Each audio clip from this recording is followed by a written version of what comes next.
House Judiciary Committee held yet another public hearing today. And look, we have gone through all the evidence against Donald Trump, and it has become incredibly repetitive. But the theme of today's story is that Republicans are fighting aggressively to distract and disrupt during the hearings. Now, it started off with a disruption not from Republican lawmakers, although there was plenty of that later. It started off with a disruption by someone from Infowars, of course. Take a look.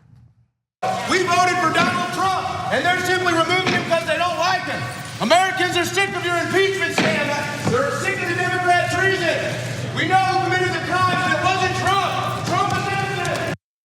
All right, so that's how the circus began today. And then it continued with Republican Representative Biggs arguing that there needs to be a House minority meeting in order to discuss the impeachment investigation, which is a strange request, and it kept coming up over and over again throughout the hearing. Take a look.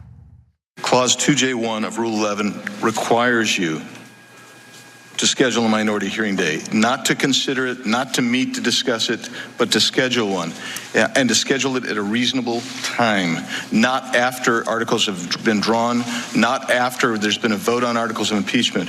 I inquire and insist, Mr. Chairman, that you immediately schedule a minority hearing day, or tell us why you are ignoring the rules. The gentleman, we've already gone through that, but I will repeat. That is not a proper point of order in today's hearing. As I've told the ranking minority member several times, I'm considering the minority's request. If you think we would be violating the rules of the House if we considered articles of impeachment before holding a minority day hearing, that point of order would be timely at a meeting where we considered such articles. It's not the purpose of today's hearing, and the point of order is not in order. Okay, so far, I actually think nothing's gone wrong. So let me explain, and things are about to go wrong, okay? Let me explain why I think that and what the Republican strategy is. So Biggs asked a point of order, which is totally within reason in a normal hearing. He's ruled out of order, also totally normal, okay? And Nadler says, look, I'll look into your request, and if it makes sense in a different hearing, then we will do that, okay? But from now, I'm gonna look at it, and right now it does not make sense within the context of this hearing. But Biggs asked it in a perfectly legitimate way. He did a point of order, that's what you're supposed to do. So far, totally fine. The Infowars guy, I actually don't have a problem with it. And I'll tell you why. The politicians never listen to real people. You have to have a giant check if you're ever gonna talk to any of these politicians, almost any of them. So it forces people that are outside the mainstream to do this. Now, Infowars I can't stand. I think they're overall nuts, and I can go on, and I have, right? But good folks do this from time to time to draw attention to their issues as well. Code Pink does it sometimes, and people that are against torture did it during the Bush and Cheney administration, and it didn't last that long. They walked him out. As long as it doesn't actually disrupt the proceedings, but it's someone going inside the House, and it is our house, right? The people's house. And just saying something for 30 seconds, I don't mind it. No, I don't mind it either. But the reason why I bring it up is because, again, the theme of today's hearing was disrupt, distract, disrupt, distract, over and over again. Yes. So intent matters, obviously. And in this case, the Infowars guy, like, what is he saying other than, I don't want you to hold Donald Trump accountable for his actions because I voted for Donald Trump and I like Donald Trump. And look, this is the thing that frustrates me about Democrats who keep trying to make the case to the so-called MAGA guys or Trump supporters. You guys, Trump tried to dig up dirt on his political rival, soliciting the help of a foreign government to do so, right? Do you think that Trump supporters think that's a bad thing? They know he did it. There's an abundance of evidence showing he did it. They don't care. Yeah. They're never gonna care because if Trump is gonna cheat to increase his chances of getting reelected, they're all for it. They love it. They don't care about democracy. All of this nonsense about protecting our democracy, it's nothing more than a joke. Because the fact of the matter is, Trump's voters, Trump supporters don't care about our democracy. They care about gaming the system to their advantage. So stop trying to make the case to them. It doesn't matter to them. So Anna, you make a great point that I hadn't considered about the substance, if you can call it that, of the Infowars protests. The reason that Code Pink does it is because no one will hear them. Not only the Republicans won't hear them, but the Democrats wouldn't hear them. And so And so when they would call Rumsfeld a war criminal, even the Democratic Party would jump up and be like, whoa, hey, we're on the club now. Don't get carried away. And so they had no outlet for that voice. And that's why sometimes they would have to shout out in the middle of hearings and then be removed, et cetera. Whereas the Infowars guy is saying what every single Republican politician on that committee is about to say. Right. I think Trump is innocent. I like him, you don't. This is about overturning the election. That's literally what every single Republican politician says. So it added nothing to the conversation other than, look at me, daddy. Okay. That's 100% right, exactly. Well, yeah, and so it's a great point that you made, right? So you're 100% right in summarizing the great point that I made. Okay, and so, and now I don't want you to get me wrong about Biggs either. So why are they trying to distract in this way? No matter how meticulous the Democrats are in how they follow procedure in the House, the Republicans will look through the rule book, as you saw Biggs doing there. 2JBCA says that I found a rule that doesn't even apply to this hearing, but it's something that I'm gonna hang my hat on and say, can you believe the Democrats haven't followed 2JCBA1? Okay, exactly. And so if it wasn't that, it would have been 2JBCA2, right? And so they're just looking for an excuse to make it seem like the Democrats are not giving Trump's side. But remember, one, Trump can come testify at any time. Two, they're saying you're not giving the Republicans a chance. Every one of you gets to speak at this hearing. Exactly, and did. Yes.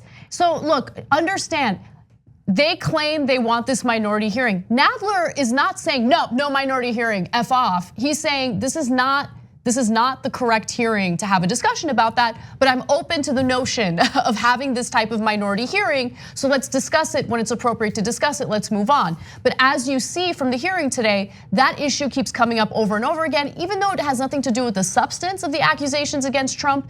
And look, that's the purpose. They want to distract from the evidence and the accusations against Trump. So things continue to get heated as the hearing goes on. And in this next clip, you're about to see Doug Collins, a Republican, go at it with Jerry Nadler. And then later, of course, Republican Matt Gaetz gets involved as well. Mr. Chairman, since I've been implicated in this, I'd like to ask. Without objection, our comments have not. Without objection, all other opening statements will be included in the record. Reserve my point of objection on that. Okay, the point of I have objection. a question. You've brought my name into this. The gentleman. You have brought my name into this. The gentleman will suspend. The gentleman is recognized. Okay, thank you, Mr. Chairman. It's telling me that you're considering something you have nothing to consider, and you have told me that, I'll admit on record, is nowhere close to actually following your duty as a chairman to follow the rules. And so I think the point of order is very well taken. I think the issue that we have is not, I think your timing is, show me please in the rule, have your parliamentarian show me in the rules where you come to a time of actually being able to deny this up at a certain point. Further reserving the right to object. As I have said. Further reserving the right to object. As I have said, the point of order would be in order at the meeting where we are considering articles. Further reserving the right to object. We will now hear presentations. Mr. Chairman, I appeal the decision of the chair. There's no decision to appeal. There was not a ruling and a motion. We will now hear presentations. There's a ruling on the point of order. You made a ruling on the point of order. You made a ruling on the point of order, Mr. Chairman. You can't then not allow us to appeal the ruling of the chair. The gentleman will suspend. You do have the rule. It was not a cognizable point of order. It was not a cognizable point of order. It was not in order at this time to make that point of order. There is no ruling to appeal.